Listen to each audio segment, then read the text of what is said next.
A nice, polite boy who was always smiling. It's how the mother of 20-year-old terrorist Sudesh Amman described him. Holding back her tears while speaking to Sky News off camera, Haleema Faraz Khan described how she visited her son last week and said, "I spoke to him on Sunday, just hours before he carried out his attack.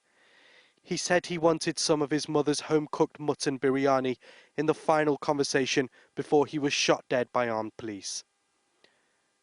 His mother believes he became more religious inside prison, and he was watching and listening to things on the computer which brainwashed him.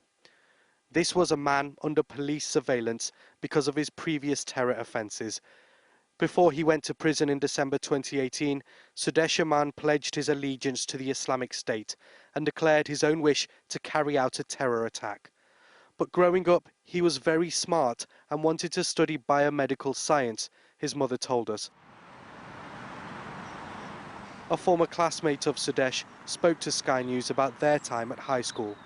He was quiet, he had his own little friend group, he stuck to it, didn't really mix with many other people outside the friend group. And he was just seemed like a pretty normal student.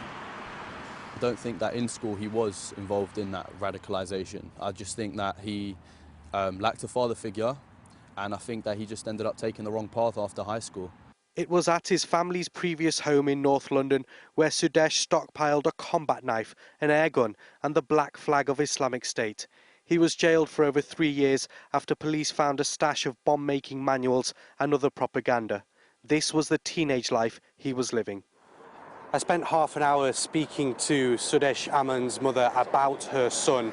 She thinks he was radicalised by not just the material online for which he was jailed for, but more so in Belmarsh prison. She also said that he wasn't that faithful before going inside, but when he came out, he was really religious.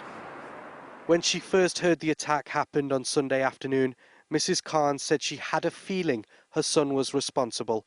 "I called him, but he didn't answer," she said. Sudesh Amman was a homegrown terrorist. His inspired attack will leave those victim to it and many witness to it permanently scarred. And now, a mother who's lost her 20-year-old son wants to bury him as soon as possible. Intamam Rashid, Sky News.